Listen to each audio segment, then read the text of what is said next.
9 मार्च 1952 हा डॉक्टर बाबासाहेब आंबेडकरांच्या राजकीय जीवनातील अत्यंत महत्त्वाचा दिवस मानला जातो. या दिवशी त्यांची राज्यसभेवर निवड झाली आणि त्यामुळे त्यांना देशाच्या सर्वोच्च संसदीय सभागृहात पुन्हा सक्रिय भूमिका बजावण्याची संधी मिळाली.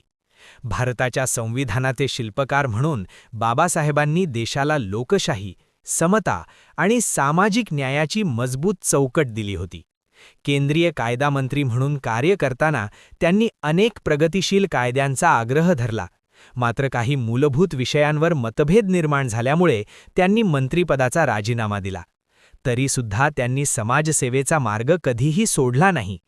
राज्यसभेवर निवड झाल्यानंतर त्यांनी या व्यासपीठाचा उपयोग करून दलितांचे हक्क, शिक्षणाचा प्रसार, सामाजिक समानता आणि लोकशाही मूल्यांचे संरक्षण यासाठी सातत्याने आवाज उठवला.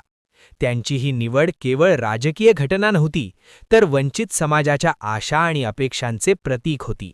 त्यामुळे 9 मार्च 1952 हा दिवस बाबासाहेबांच्या कार्यात एक महत्त्वाचा आणि प्रेरणादायी टप्पा मानला जातो.